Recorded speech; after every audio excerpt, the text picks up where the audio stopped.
Hi there again, everybody. It's Shang here from Southeast Asia with yet another midweek review as well as your weekend preview. On the weekend leading up to Christmas of 2024, I'm recording this right now at 7 a.m. on a Saturday morning. Today is the 21st of December, and I think it's something like an hour away from midnight for you over there in Britain. As I record this, so I hope you've had a fantastic last 24 hours, especially us Spurs fans. I mean, what more could we have hoped for, having seen off Manchester United in the quarterfinals of the Carabao League Cup with that narrow 4-3 home win. It could have been a lot more comfortable, not gonna lie, but I'm gonna get into that review without further ado with the way we started that match.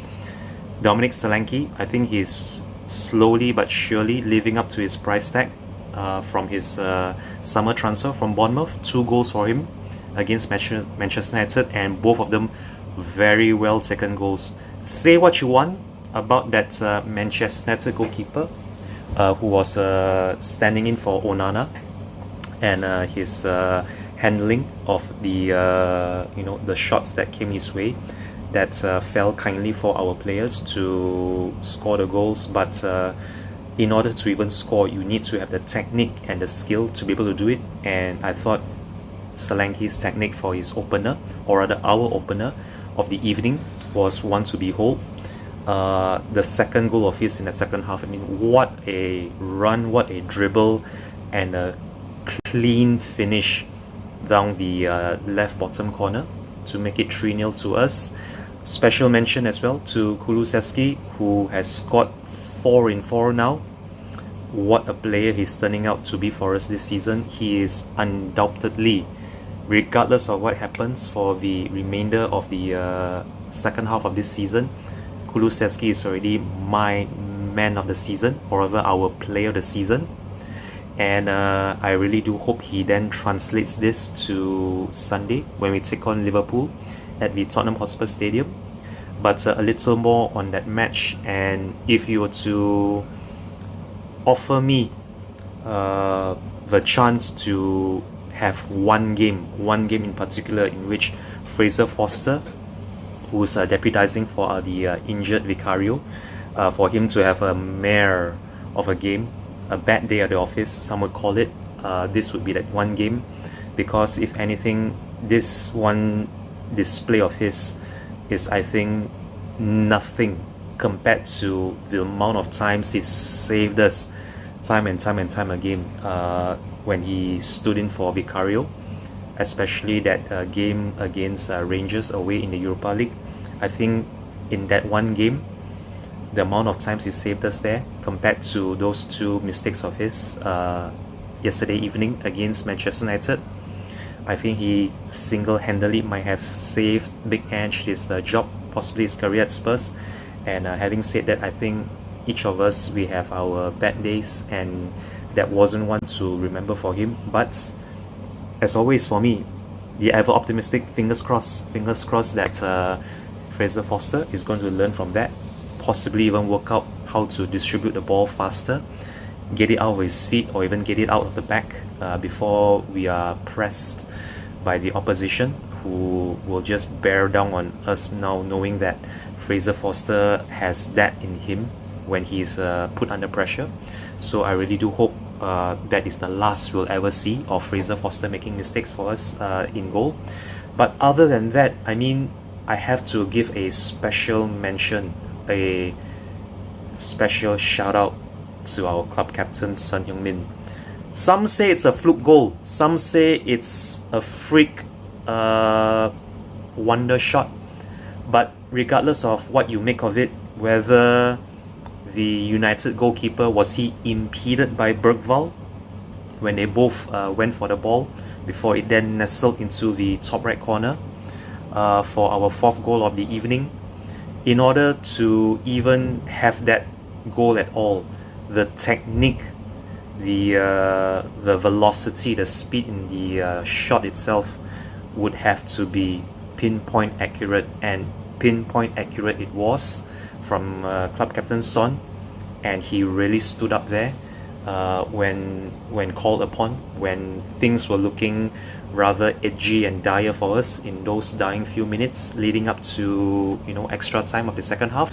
That 4-2 lead pretty much put the result beyond beyond doubt. Although there was still time for a very nervy finish when what appeared to be a Bissouma own goal turned out to be a Johnny Evans late consolation for Manchester United. But nonetheless, we came out 4-3 winners, and I would like to give a very special mention to Senor Jose Garcia, Mr. Bobby Kang, and Mr. Brian Degul. The three of them made me feel very welcome, and it was a debut to remember for me with them on my very first ever pre-match pump up on We Are Tottenham TV. Thank you very much again, Mr. Ben and Simeon Daniel, for giving me this honor to do the pre-match pump up on your channel. And wow, that win against United, and also the semi-final draw that happened an hour or so later after the final whistle against Liverpool. I'm going to be turning my attention now to Liverpool on Sunday, tomorrow. I think it's a 4:30 p.m. kickoff British time on the 22nd of December 2024, the final Sunday leading up to Christmas. And I think the only way for us to approach that game is to treat it like the actual semi-final, call it a dress rehearsal if you will, this coming Sunday. And yeah, we have to come out of the traps flying against Liverpool. If we are able to get, say, an early goal or two, much like we did against Chelsea the previous weekend, we definitely have to be able to hold on to the lead, assuming that we can even get a lead at all to hold on to. We still have all our forwards available to us, barring maybe Richarlison and Mikey Moore, whom I hope will be returning soon, along with Wilson Odebeer. But yeah, that frontline trio, I feel, of Son, Solanke and Johnson, they can hurt Liverpool where it matters if we present them with the chances, whom I feel is going to be comprised of Maddison, Kulusevski and Pape Matar in midfield for us. If those front three can deliver and capitalize on the opportunities coming their way from our midfield trio of Maddison, Kulusevski and Sarr, I think we can score. Because if you look at Liverpool's away record, it hasn't really been all that good. Yes, they have been able to get wins, but their 2-2 draw, albeit with 10 men, against Fulham last Saturday, was something that maybe Big Ange and some of us Spurs fans will be looking a bit into. And yeah, as I said, their away form hasn't been all that good. The last time they played away in the league, they drew 3-3 against Newcastle United, and they had to dig deep for that, but ultimately they had to share the points against Newcastle United, which I think should be the bare minimum that we should be hoping for.